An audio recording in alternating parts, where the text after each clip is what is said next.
Hello dear friends, and welcome back to my channel.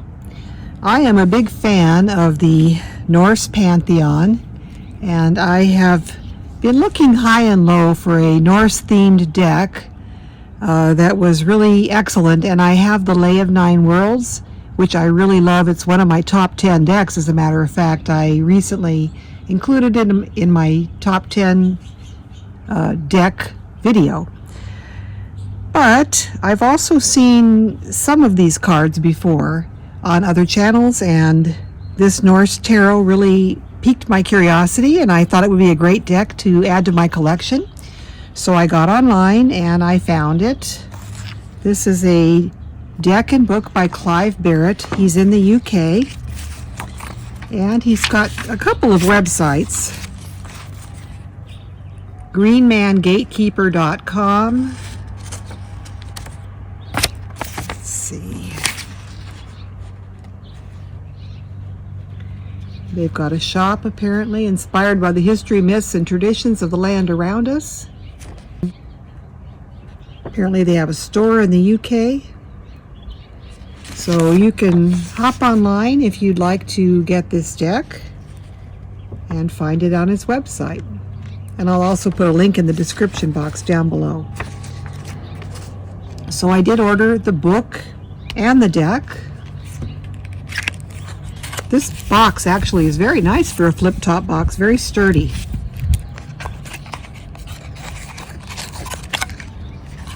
So this is the deck only. It does not come with a little white book. So if you want the book with information, you've got to order this separately. Now I sort of looked the book over.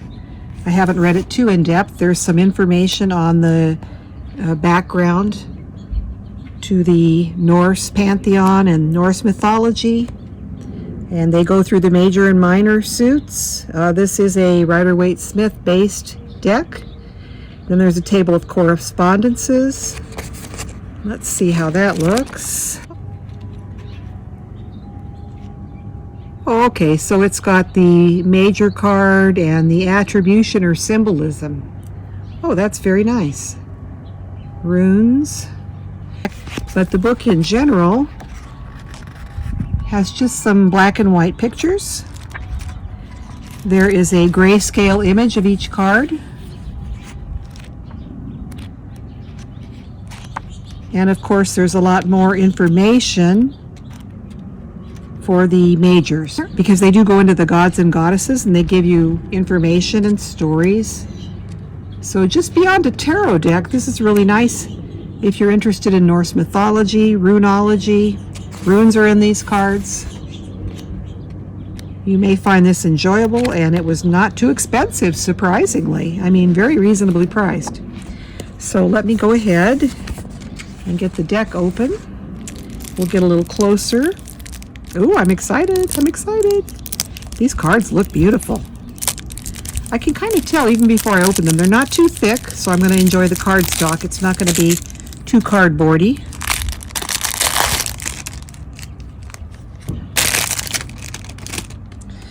Alrighty. I'm going to bring you in so you can get nice pictures. On this channel, I like to show you the cards. I like you to get a good look at them. I like to give you also a little time to really look them over. I decided a long time ago on this channel that I would like to really concentrate on the cards. I don't want you to have to worry about looking at me and my ugly face, but I want you to get a good look at the cards and have time to look at the cards. So here we have the Fool. That is Balder, and his attribution is sun and purity.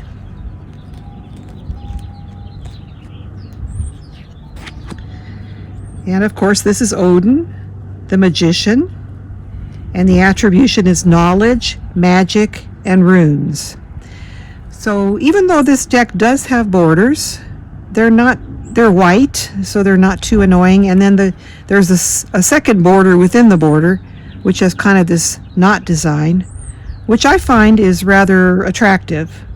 I like it. I would have preferred if the art of the deck or the art of the card itself was the full card, but it is what it is. So here we have Odin with his raven and his wolves. Those are animals associated with Odin. We've got the tools. He's got the wand or the rod. He's got the sword, the shield behind, and the cup. And then we do have a rune down here. There's Perthro, which signifies chance or luck, magic. Here's the High Priestess. That's Frigga, divination and womanhood. So we've got the moon behind. She looks like there's some water that she's got her feet in there. Very beautiful card. Here we have the Empress, which is Freya, beauty, love, and fertility. And her animals associated with Freya are swallows, and she is also associated with cats. Sometimes they show her in a chariot with two cats pulling the chariot. Here we have the Emperor. That's Tyr. This is the rune Tyr. And he stands for war as well as protection. Sometimes war is defensive, as we're seeing in Ukraine now, and a method to protect yourself. So I love this Emperor. This is one of my favorite Emperor cards. I really like that. He looks really serious, really down to business god there. Okay, for the High Priest, we have Frey. Frey is Freya's brother. Peace and prosperity. And I believe the story behind this is they used to pull a wagon with an image of Frey through the towns back in pagan times, and here are the guys pulling it. And that would be, I believe, like a shamanistic method of protection and good luck. I like the color palette in this deck. It's really beautiful. For our Lovers card, we see Odin with his wife Freya. And Freya decided that she really loved this necklace made by the dwarves. And they sort of made her an offer that she could have this necklace in return for spending the night with these dwarves who made it. So this is a card of choice. Very interesting. Very interesting. And the rune on this card is Gebo, which means gift.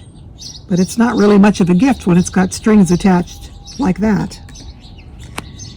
Next we have the Chariot, and the god in this card is Thor. He represents sky and thunder. He's in his chariot, which is drawn by two goats. And Thor was considered more the god of the everyday common man. We have a lot of artifacts from those times which have this Mjolnir, which was his hammer, and people still wear that today. People who are into the Norse pantheon and the Norse gods, they wear Thor's hammer as a necklace. And because he's the god of the common man, I believe that's why the goats draw the chariot. I think a lot of the common people would have had goats, maybe when they couldn't afford horses or bigger animals to draw something. So there is the Chariot. This is the rune Thorisaz, which stands for the TH sound. Next we have Justice, which is represented by the god Forseti. He was the son of Balder, the god of light, and Nanna, the goddess of purity. And he's got a two-edged battle axe. So while we don't have the image of scales or a sword, we do have that image of balance and justice by balance with the double-edged sword. We've got these almost yin and yang here. The rune is Lagus, which is traditionally supposed to mean water, but it also means law. So law is a good association with this card of justice. The Hermit is Heimdall. Heimdall was the guardian of the gods. With very keen senses, he was able to watch and look and protect. He had the trumpet Gjallarhorn, which he sounded a warning if ever the enemies of the gods were approaching Asgard, their home. And here he is looking out over the rainbow bridge with his horn in his hand and his sword by his side. So that is a really beautiful hermit, I think. A guardian as a hermit. That's kind of a different twist on the hermit card. The Wheel of Fortune is represented by the Norns. The Norns were the Norse goddesses of fate, and they were believed to set every man's fate at his birth. The three Norns are past, present, and future. The rune is Raido, which means travel or riding, movement, change, that kind of an idea. So that's a good association with the Wheel of Fortune card. Next we have the Strength card in position 11 in this deck. We show Tyr binding Fenris the wolf. And when the wolf realizes he's being tricked by Tyr, he bites off Tyr's hand. So in some other artwork you may see Tyr without a right hand. The Strength card has the rune Uruz, which means strength as in oxen or cattle. The Hanged Man is Odin. He hung himself from the world tree for 9 days and 9 nights in order to gain the knowledge for the runes. So that's really a cool representation for the Hanged Man. For death, we have the death of Balder. And Loki tricked this other god here to throw a spear at Balder and kill him. So there we have Balder's parents in the background weeping for his death.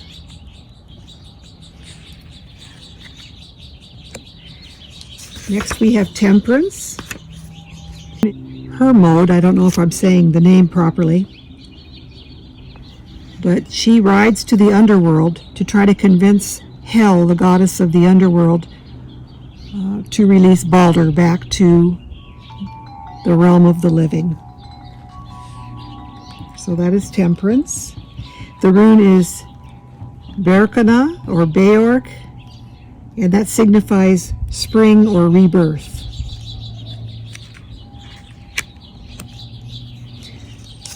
Next we have the Devil, which is the punishment of Loki.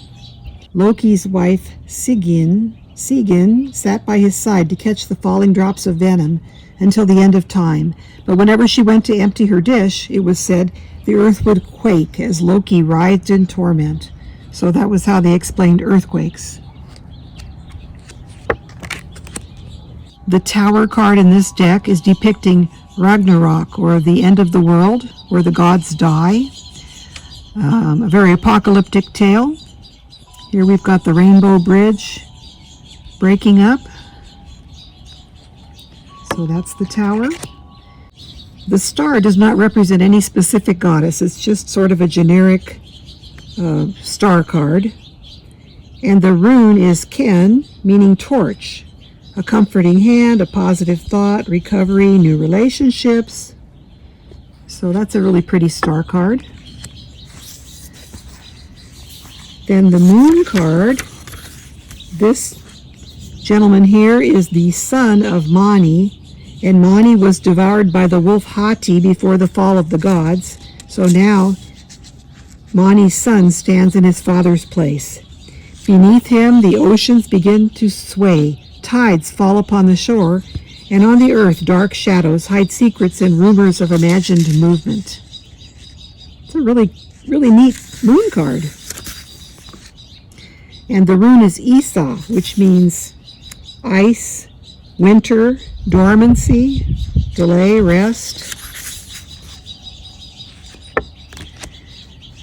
The sun, this is the daughter of Sol, outshines her mother as she reveals her glory to the earth below. And the rune is Wunyao, meaning joy, happiness, health, energy, security, and stability. Judgment, and this is the old, representing that the old gods are gone forever, remaining only in memory. Their children now take their place. And then they talk about these younger gods here, gods and goddesses. And the rune is Othala, which symbolizes inheritance, homeland, legacy, returning home, hereditary possession of land. Beautiful Judgment card. I love that. And for the world, we have Balder reborn. So we had Balder as the Fool. We had the death of Balder for death. And now we have Balder reborn as the world. So it's sort of completion, the idea of coming full circle. The rune is Manas, meaning man, mankind or humanity, unification, homogeny, coming together and becoming one. Really like that. Then we go on to the minors. The minors in this deck are wands, cups, swords, and discs. So first we have the wands. The Ace of Wands depicts a ceremonial scepter symbolizing the element of fire. It signifies the flame of the thunderbolt. The illustration shows the decorated whetstone scepter found during the excavation of the Sutton Hoo ship burial.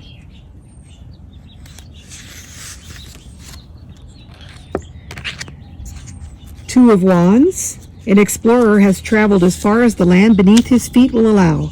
Now standing by the sea's edge, he longs to move onward to further new discoveries. And these minor suits, down in the little margin here is W, so that you know it's the suit of Wands, in case there's any doubt in your mind. And this suit, there's a lot of this dark red color to signify fire. The Three of Wands is two merchants walking from their ship discussing a successful trading venture. Love those beautiful long ships. And the Four of Wands. The builder has finished his work. He rests for a while between the roof supports of his new home. Very proud of himself. Five of Wands. Five warriors locked in combat. Whether real or in practice, each is doing his utmost to win.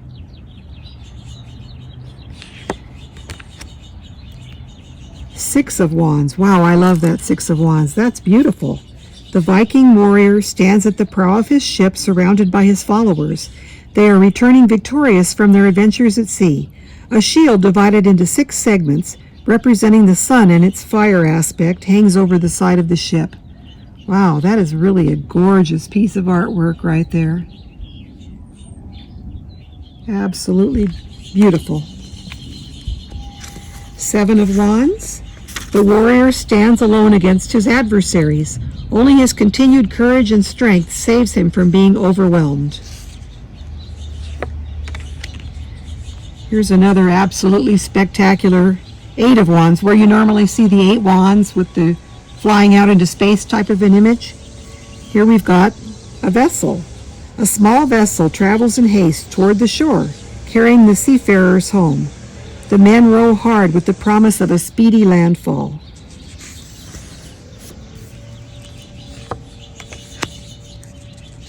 Nine of Wands.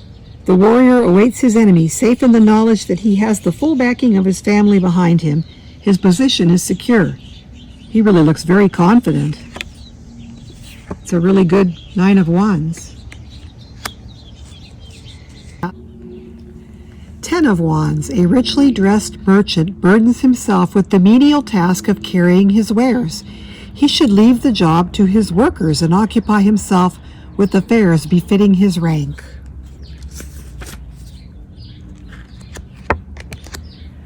Princess of Wands. The princess holds aloft a burning torch to light the way to the exit of the cave. She's lovely. Prince of Wands. In the cold of the northern night, the prince warms himself before the fire, spear in hand and ever vigilant. Queen of Wands. The queen stands in a burnt field, but from the ashes will grow next year's golden harvest. Very nice. Oh wow, this King of Wands, look at him. He looks awesome. All the red in the cloak and red hair. Beneath the summer sky stands the king. His fiery cloak is caught upon the wind, but he is unmoving, his feet fixed firmly upon the ground. Wow, I love that king. Oh, he looks awesome. I hope all the other kings are just as nice. That's really a great card. Okay, then next we have the Suit of Cups. Ace of Cups, a richly worked silver chalice decorated with gold panels and bosses of colored enamel. Two of Cups, two young people together in their home sharing a drink. The man holds the woman's shoulder, showing his affection for her, while she gazes upwards into his eyes. Around them are all the possessions of the home. They have stability and are happy together. Nice, nice, nice. Oh boy, I like this Three of Cups. A happy scene as the birth of a child is celebrated by the infant's mother, father, and grandfather. To me, the threes in tarot are related to the Empress, which is the three in the major suit. And also, numerologically speaking, the threes represent fruition and creativity. The birth of a child is the natural representation of the Three of Cups, because from the union of the two comes the fruit of the union, the third, the baby.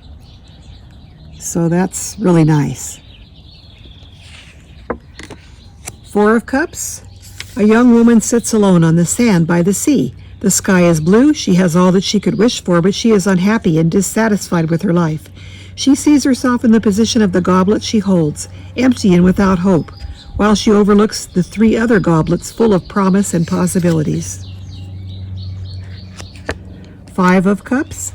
A youth grasps one chalice in his hand while looking at those lost in the sea beyond his reach.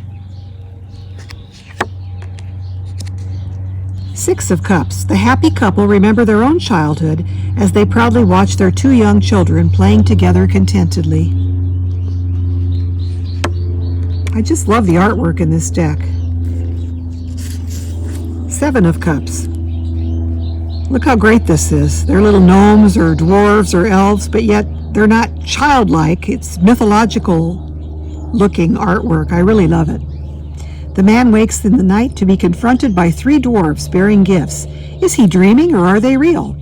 The seven golden chalices of promise may be illusory, but they could be real. He cannot tell. That's really a perfect Seven of Cups. Like that. Eight of Cups. Someone setting out on a journey, leaving the home and valuables behind. The door is left open for anyone to take whatever they will. The traveler does not intend to return. So moving on up, moving on out. Oh, look what a pleasant face this gentleman has here in the Nine of Cups. A happy man. He is content with the material aspects of life and waits for friends to join him and share his hospitality. 10 of Cups. The couple celebrate their happiness with their family and friends, who join in a toast to their good health and prosperity. All are happy and joyful. Princess of Cups. The princess stands by the side of the lake, the mountains high above the pines in the background. She looks deeply into her carefully held chalice. Prince of Cups. The young prince stands before a dark mountain pool, into which flows the water of a bright stream. He holds out his chalice as if offering it to someone unseen. Queen of Cups. I like this. She looks like she's got her apron on, like she just came out of the house and decided to mosey on down to the stream. The queen stands upon a rock before a wide river that runs unceasingly from the distant snow-capped mountains. She looks around with an air of knowing about her. Oh, another great king. Look at him. He's wonderful. That blue robe. With his cloak blowing in the wind, the king holds a chalice high in offering to the sea.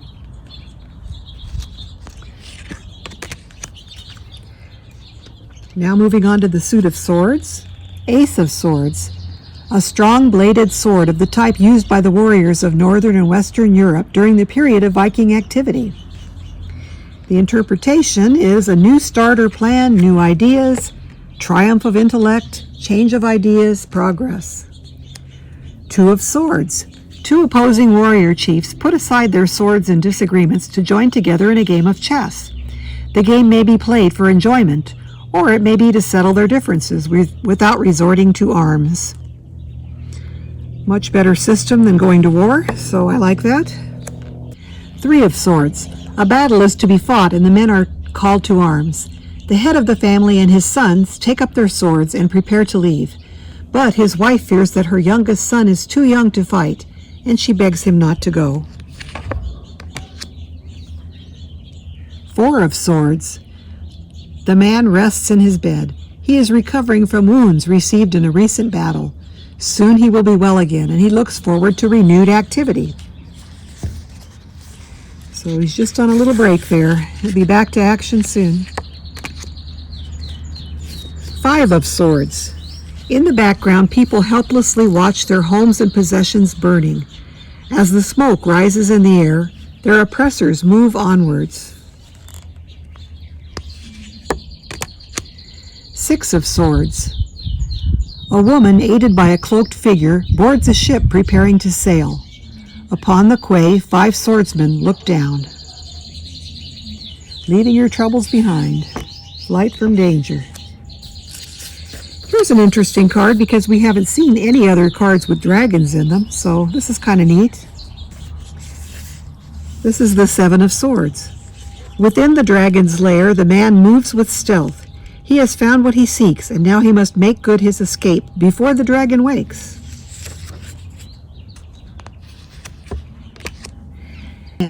Eight of Swords. A weaponless man is surrounded by 8 men armed with swords. 9 of Swords. The woman weeps. Her tears fall upon the cold earth. The swords stand like grave markers. One lies broken on the ground. She has lost all she ever had. Oh, there's a great 10 of Swords. I love that. Look at he's loaded up with those 10 swords. A warrior threatened by opposition gathers all the weapons he can find and prepares to do battle. Now there's a 10 of Swords I can get behind. That is a great one. Really, really good. That's got to be my favorite 10 of Swords ever. Princess of Swords. The princess stands upon the mountaintop. The air is clear and fresh around her. She holds her sword with grace and balance. Prince of Swords stands with his feet firmly on the ground, resting his hands upon his sword.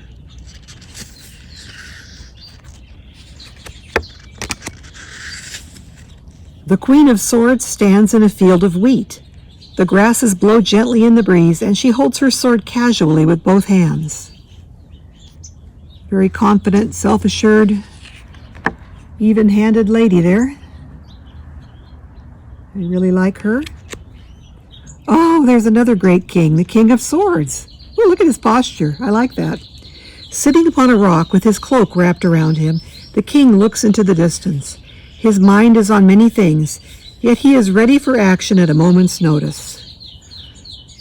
Boy, I like that key word or key phrase for this card, the King of Swords, ready for action. He just looks like he's ready to spring into action.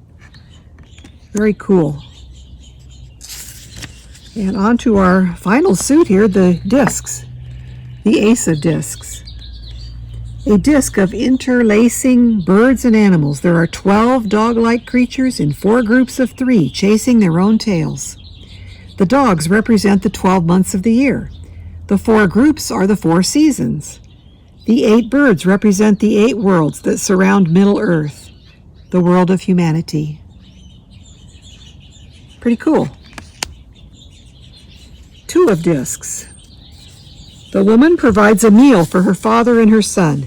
The child's grandfather gives him a model of his father's ship and explains how one day he too shall sail the seas, as all the men in his family have done for generations before him.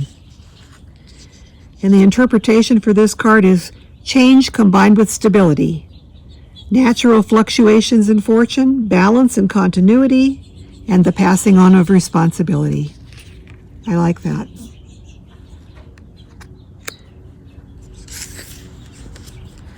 Three of discs. 3 coins fall from the merchant purse onto the hand of the craftsman. In the background are the shops selling their wares. Very nice. So another good example. I like how they brought in the craftsmanship into this 3 of discs. The craft stores in the background there. Being paid for your work. Really nice. 4 of discs. The ship's captain calls instructions to his men. They will soon be setting out to trade with places overseas, so all has to be in order. Order, stability, all the 4s sort of reflect that, as does the 4 in the major arcana, the Emperor. I like 4s. I like my 4s. Okay, 5 of discs shows a man and a woman struggling against the wind and snow on a cold winter's night. The woman holds a child in her arms and tries to protect it from the cold. In their efforts to combat the elements, both of them risk overlooking the 5 golden discs that lie partially covered by the falling snow. 6 of discs. The woman sits combing her hair when her husband surprises her with the gift of a golden necklace. He has had success in his trade and shares his good fortune with his wife. Well, trade or plunder, one or the other. The 7 of discs. The youth sits on the sand dunes, staring out to sea. His job is to repair damaged shields, but he has no interest in the work. He is happier to just sit and watch the waves breaking on the shore and the gulls gliding effortlessly on the air. So kind of a daydreamer there. You know, I never really related the 7 of discs or 7 of pentacles to daydreaming. I usually thought of it as waiting, trying to see which way your luck's going to go.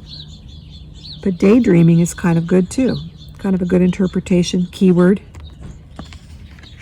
8 of discs. The craftsman is happy at his work making shields. This has been his lifelong trade, and he is much respected for his good workmanship. 9 of discs. A richly dressed woman walks upon the sandy shore. She raises a hand to her face as the sea breeze blows her hair. Before her, she sees a casket left behind by the tide containing golden coins. Oh, I love this 10 of coins, or 10 of discs. It's discs in this deck. As the sun sets, a wealthy man watches over the sea. The sea was his life. It has given him all he has and all that he ever needed. He need work no more, nor risk his life on the waves, for now in his old age he is prosperous and content. The fulfillment of your life's work. I really like that. I love how these discs are built into the robes of these 9 and 10 figures. Very nice. The Princess of Discs contemplates the shield she holds before her. It symbolizes the element earth, as does the circle of standing stones in the background.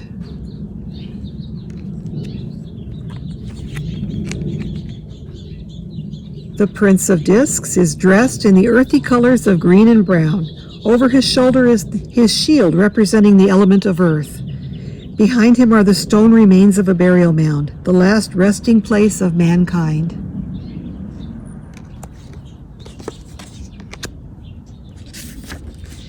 Queen of Discs. Well, she's beautiful. I love her shield. It looks like a bird curled up there in that shield. The queen is surrounded by stone, all positioned by the hands of people.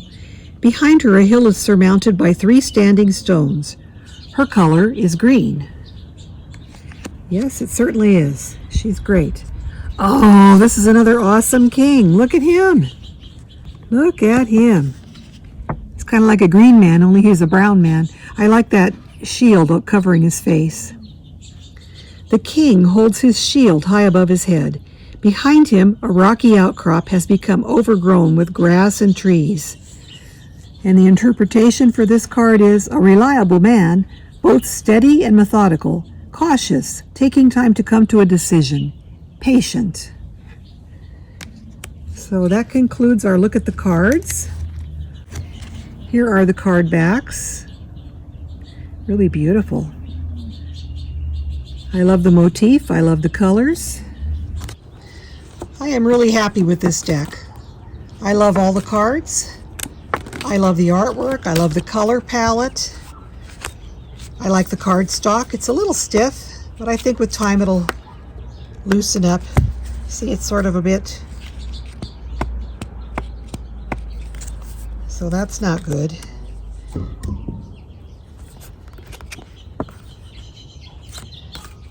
But I love all the images. It really speaks to my heart, and I think I'm going to have some good times with this deck. So if you enjoyed this video, please like the video, subscribe to my channel. Don't forget to hit that notification bell so you can get notified next time I upload a video. And I hope you have a great rest of the day. Bye-bye.